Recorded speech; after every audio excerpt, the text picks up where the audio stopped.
Susie Young at Heart again. Mint juleps at Anne's house in her porch. Summer in Minnesota is grand. Well, before we start drinking these and get totally wasted on the mint julep, I did want to interview you because we've been friends for a long time. That's right. We were thinking like we didn't know what year, but we figured it was Early 80s. Early 80s.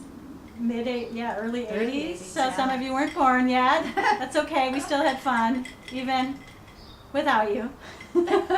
So we met in the Gilbert and Sullivan Very Light Opera Company. So we sang operettas on stage every year. Sue-Ann is a fabulous singer. Oh, thank you. I'm sort of retired from that or on sabbatical. I don't know. And Anne is the actress and who can sing. Do you remember what shows did we do together? I could find out. Okay. Because I saved programs and things like that. Well, I always like to tell people about connecting your life backwards and how it's really interesting to see how you got where you are today. And so I like to tell Anne that she's definitely a part of that and why I'm a writer, why I've written a book. So going back, because I was in Gilbert and Sullivan with Anne, and then Anne got me a job at the Alexander Ramsey House, which is a historic site in St. Paul. And do you remember thinking, why did you think of me? Well, we had this Christmas program, and they had rewritten the script, and it called for the audience to go with a guide from place to place in the house, and each place they would stop and watch a little vignette. And there was a vignette in the parlor that required someone who could sing a solo, a Christmas song, Christmas carol. And no one on the staff was really comfortable doing that.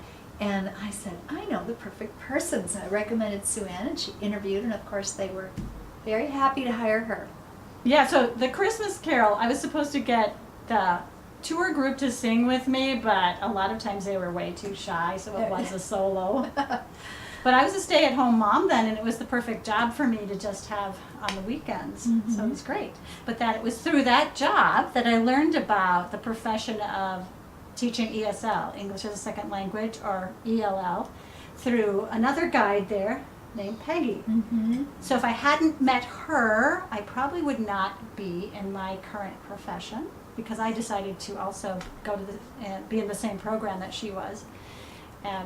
And I got my job in adult ed and eventually started teaching advanced. And advanced ESL means you are teaching writing. You're preparing them for the GED and for college, eventual college classes. I realized I love teaching writing. It's like every time they were writing essays, I had my own ideas about what I would want to do for my own essay. And then one of my students, Luta from the Congo, wanted to write her memoir. And at first I thought, well, this will just be maybe a couple weeks, something, but it was 2 years and quite a relationship with her. But the fact that I was working so hard as her editor and basically doing a lot of the writing, I just thought this is fantastic. So when I had my internet adventure, I thought I can write about this. I know how to teach writing, I know how to write. So if I hadn't been an ESL teacher, I don't know. If I would have thought I could write. So it's interesting how it all goes back. And then something sort of connected for you, also because of the ESL. That's right, because I not only knew Peggy, the other guide at the Ramsey House, but I knew you by this time, and you were going through the process of becoming an ESL teacher, and I sort of had that idea in the back of my mind. So in 2003, when my job, along with third of the other jobs at Minnesota Historical Society, were eliminated, I decided to go back to school and get my ESL license. And I went into the K-12 system, unlike Sue-Ann, who teaches adults. And I've been a K-12 ESL teacher now for 14 years. And that's what's helped us kind of stay together with having a common interest in teaching ESL, although the kids and the adults, but you at least meet the kids their parents, Absolutely. right? And I get Yeah. to see my students' kids sometimes. Right, so it's right. all connected. You build Yeah. a connection with the family. So we've been getting together at least twice a year, usually on school breaks. And it's nice to have the continuity Mhm. of like, well, where is Anne now? And now she's in a new house, which is pretty cool, as you can see. And Sue Ann came and saw my house, I think it was either during Christmas break or spring break. I think it was spring break. Okay, and when she was leaving, she said, "Oh, your screen porch this summer. I need to come over and have a drink with you on your screen porch." So that's what's happening right now. Yeah, so never feel shy about inviting yourself over, because sometimes No, I was happy that she wanted to do that. Oh, yeah. Well, I'm really grateful for our friendship. I am too. Yeah. And I'm grateful for the longevity of it and the fact that we've just never let it go. We keep Okay, it going. so if it was, this is 2018, I don't know, I can't add that.